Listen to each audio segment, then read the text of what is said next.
राधे राधे। आज का जो विषय रहेगा वो है शुक्र का अपनी उच्च राशि में वक्र होना।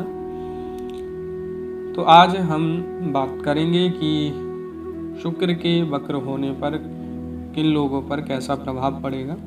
तो देखिए, सबसे पहले हम विशेष बात कर लेते हैं 1999 में नवंबर में जिनका जन्म हुआ है उन लोगों के ऊपर कैसा प्रभाव रहने वाला है। तो देखिए, ये वक्री शुक्र व्यक्ति के जीवन के विभिन्न भावों पर अलग अलग प्रभाव डालेगा। अगर आपके शुक्र फर्स्ट हाउस में है तो आपको इस वक्री शुक्र के कारण सम्मान में कमी रहेगी, आपका काम रुकेगा। सेकंड हाउस में अगर आपके हैं तो धन हानि, परिवार से आपकी मतभेद ये करा देगा। अगर थर्ड हाउस में है तो मेहनत ज़्यादा होगी लेकिन लाभ आपको कम रहेगा। अगर आपके फोर्थ हाउस में ये शुक्र हैं तो ये घर का सुख और समृद्धि में कमी ला देगा। फिफ्थ हाउस अगर आपका है तो ये विद्या और प्रेम के संबंधों में समस्या उत्पन्न कर देगा। यानी अगर आप किसी लव रिलेशनशिप में हैं तो आप दोनों के बीच में फाइट्स बहुत करा देगा। अगर वैवाहिक संबंध में है, प्रेम विवाह में, और शुक्र की स्थिति आपकी वीक है तो ये भी दोनों के लिए सही नहीं है। अगर आपकी संतान है तो संतान भाव को भी हानि पहुंचाएगा, यानी आपकी संतान की विद्या को खराब करेगा।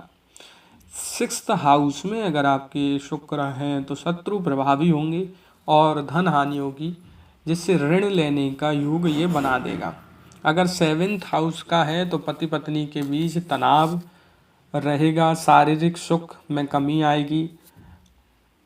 एट्थ हाउस में है तो ये अचानक बीमारियां और कठिनाइयां आपको लाके दे देगा। अगर आपके नाइन्थ हाउस में है तो भाग्य में रुकावट, जैसे भाग्य से जुड़ी जो चीज़ें आपको मिलनी चाहिए उनमें आपको रुकावट ला देगा।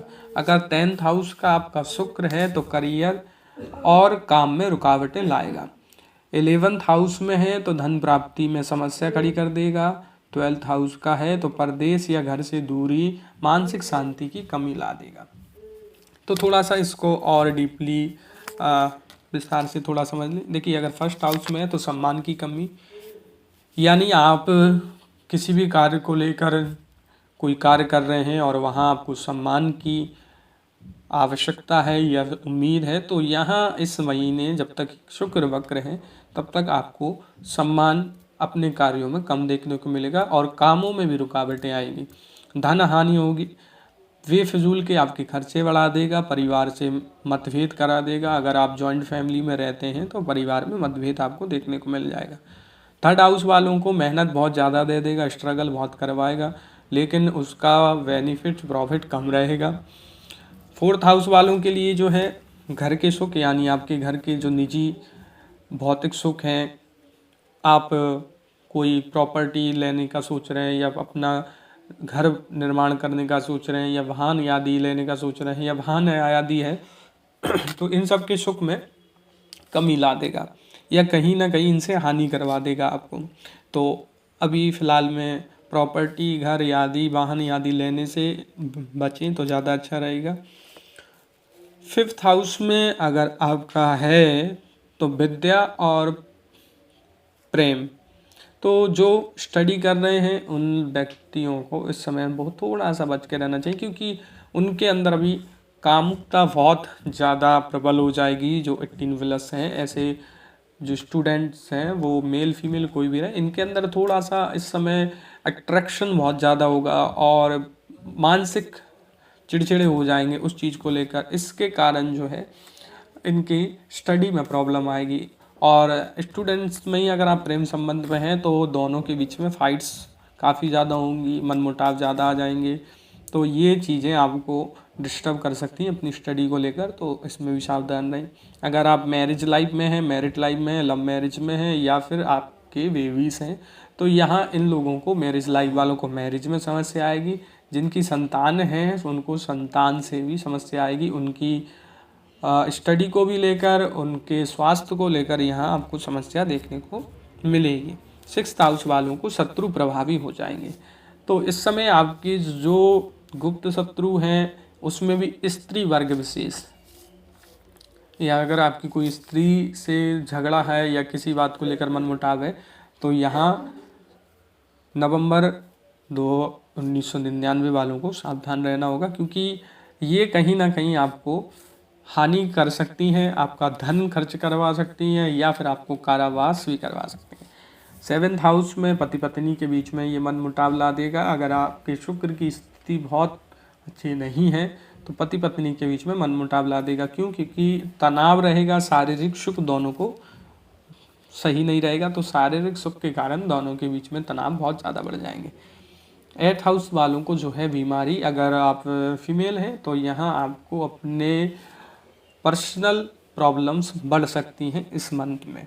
9th भाव में, अगर आपके 9वें भाव में है तो भाग्य में रुकावट, यानी कोई चीज़ आपको होने वाली है, जैसे कुछ लोगों को जॉइनिंग होने वाली है या फिर किसी जॉब का लेटर आने वाला है या आप किसी एग्ज़ाम को लेकर उत्साहित हैं, तो ये सब भाग्य से संबंधित है, यानी आपसे भाग्य को मिलने वाला है। तो कहीं ना कहीं इन चीज़ों को ये ज़रूर खराब करेगा।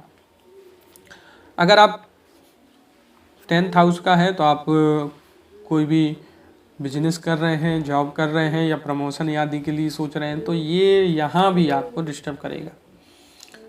11th हाउस में ये धन प्राप्ति में समस्या खड़ी करेगा। अगर आपने कहीं से धन प्राप्ति का आप सोच रहे हैं कि किसी जगह से आपको पैसा आने वाला है या फिर प्लानिंग है कि पैसे की प्राप्ति होगी, धन प्राप्ति होगी, तो आपको निश्चित ये जो है धन आने का मार्ग अभी रुकावटों भरा रहेगा या कहीं ना कहीं वो काम टल जाएगा।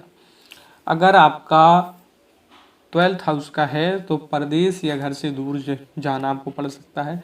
देखिए, अगर आपका यहाँ है तो आपको दूर अपने काम से जाना पड़ सकता है और उसका लाभ भी आपको नहीं रहेगा।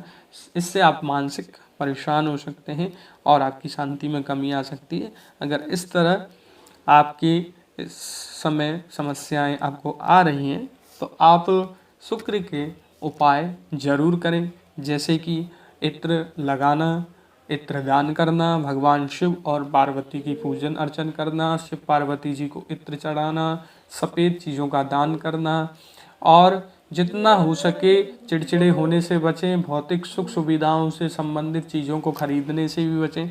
तो इस महीने को आप काफ़ी अच्छे से निकाल पाएंगे और जो भी परेशानियां आ रही हैं उनको भी कम कर पाएंगे और बहुत अच्छे से आप इस महीने को निकाल पाएंगे। राधे राधे।